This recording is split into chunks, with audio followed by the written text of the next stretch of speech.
Bago tayo magpatuloy, huwag kalimutang mag-subscribe sa aking channel.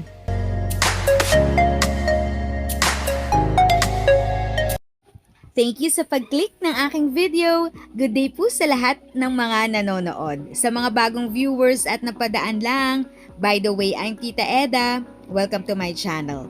Ang channel na maghahatid sa iyo ng dagdag kaalaman tungkol sa government services, bagong mga balita at informative videos na galing sa legit na resources. Mag-subscribe na para updated ka.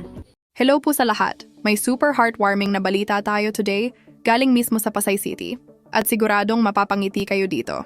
So eto na nga, mahigit 3,000 persons with disability, PWD, sa Pasay ang masayang tumanggap ng birthday gifts mula sa city government nitong Enero 29, 2026. Ang mga binigyan ng regalo ay yung mga PWD na nag-birthday mula Oktubre hanggang Disyembre 2025, kaya parang sabay-sabay silang nag-celebrate ngayon. Ang saya lang isipin na kahit tapos na ang birthday nila, hindi pa rin sila nakalimutan ng lungsod. Pinangunahan ang activity ni na Mayor Emmy Calixto Rubiano Kong, Tony Calixto at Vice Mayor Mark Calixto. Hindi lang sila basta nagpakita, talagang hands-on sila sa pamimigay ng gifts at pakikipag-usap sa mga PWD. Kita mo talaga na hindi ito for photo op lang, kundi genuine na malasakit. Parte ito ng HLP priority agenda ng Pasay at ng programang PO Pamilya, na ang goal talaga ay siguraduhin na walang PWD ang maiiwan pagdating sa tulong, serbisyo at suporta mula sa lokal na pamahalaan. Ibig sabihin, hindi lang ito one-time na bigayan. Bahagi ito ng mas malawak na plano ng lungsod para alagaan ang mga PWD at ang kanilang mga pamilya. Sa video na ito, makikita ninyo ang highlights ng pamimigay ng birthday gifts, ang mga mensahe ng city officials, at syempre yung totoong saya at pasasalamat ng mga PWD na tumanggap ng regalo. Makikita mo sa mga mukha nila na hindi lang ito tungkol sa regalo, kundi tungkol sa pakiramdam na sila ay mahalaga at hindi nakakalimutan.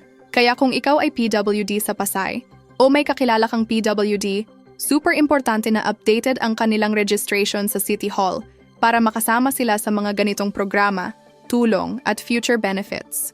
At syempre, kung gusto mo ng legit, malinaw at updated na balita tungkol sa seniors, PWD at mga programa ng gobyerno, huwag kalimutang mag-like, mag-subscribe at mag-follow dito.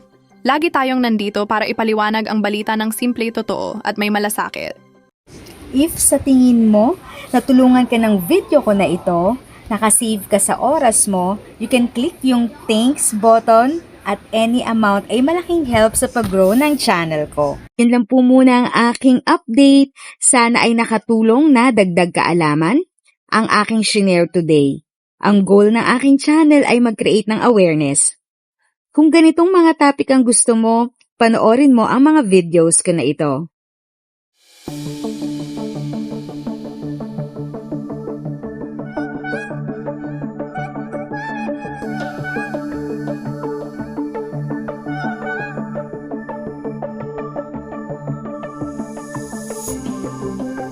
Thanks for watching! Kung may kapamilya, kaibigan o kakilala sa tingin mo ay magiging interesado sa video, please share or tag sila sa comment section.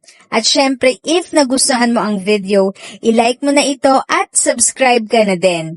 As always, feel free to write your questions, comments, and opinions respectfully. And continue to be a blessing and stay safe!